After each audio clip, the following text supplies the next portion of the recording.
Hi everybody, welcome. My name is Michel Menezes and this is TensorFlow Lite, the professional course.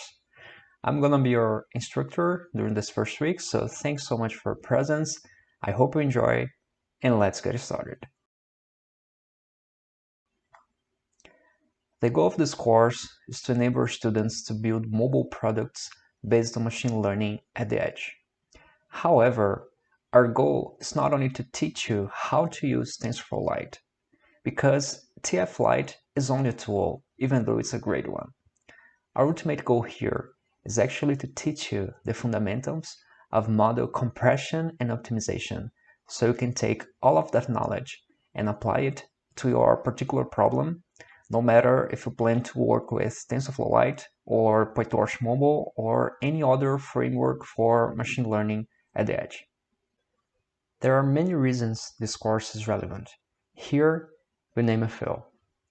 First, it's because there's a high demand for mobile applications. You see, mobile apps are very appealing, either for their final users as well as for developers. For the users, they're appealing because they're very convenient. Users can have access to them basically anywhere, anytime. For developers, on the other hand, they are appealing because, first, as a developer, you have access to many kinds of different sensors and hardware features, such as cameras, audio recorders, GPS, and others. And second, it's very easy to deploy those apps and reach a larger audience. The second reason concerns hardware constraints. Even though smartphones and edge devices in general have evolved a lot during the past years, they're still very limited when compared to large computers in terms of computational power. Additionally, when we talk about machine learning today, in general, we mean deep learning models.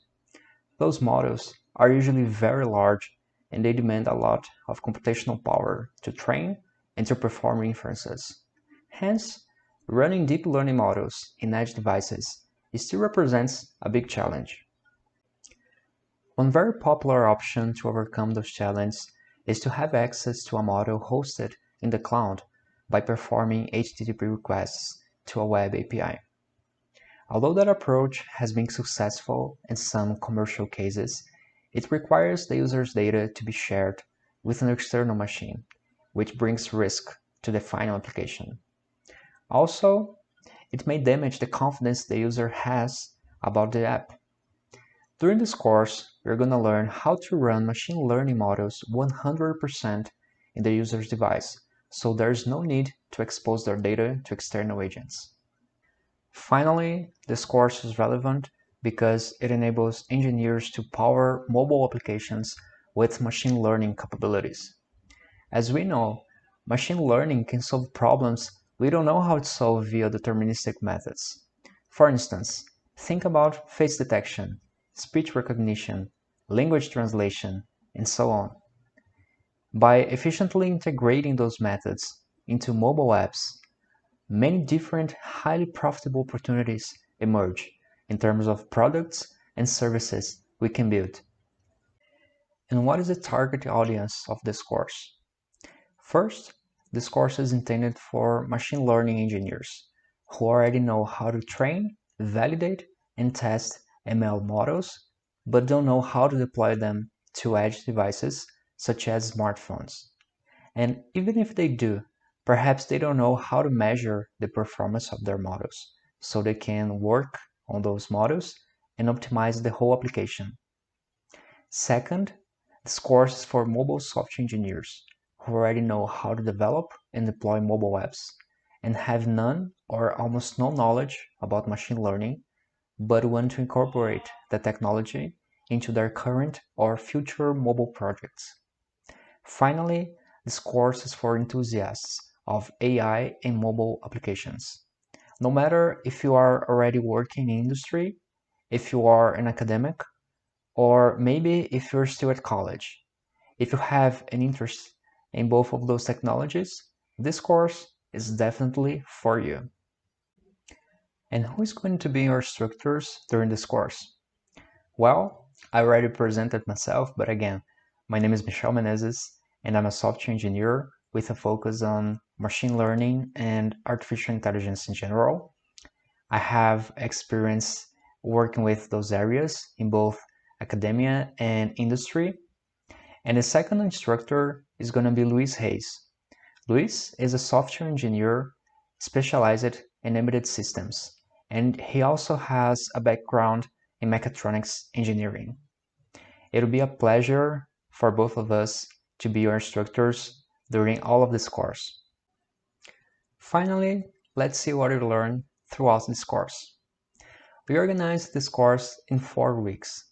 During the first one, you learn how to use TensorFlow Lite to embed a machine learning model in a mobile device. By the end of this week, you have a real and functional Android app that runs a machine learning model to classify pictures taken with a camera.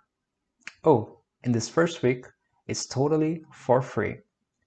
The idea here is to give you an overview of the entire process of embedding a machine learning model in a mobile device, so you can evaluate if this course is really for you.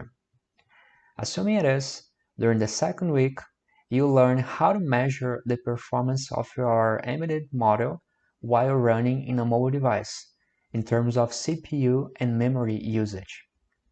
The goal here is to help you find the bottlenecks of your application so you can optimize it later.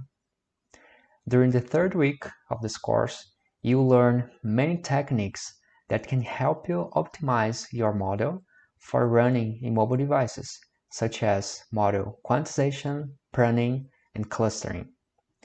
We'll guide you throughout the theory and practical application of those techniques so you can have a solid understanding of their principles. Finally, during the last week of this course, you apply all of the content seen so far in order to develop a new mobile app from scratch, which will be powered by an optimized machine learning model. The idea here is to reveal all of the content presented throughout this course while simulating an industrial use case.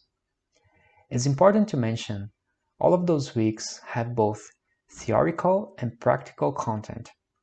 Also, all of the material presented during this course will be available online, including slide presentations, source codes, and datasets.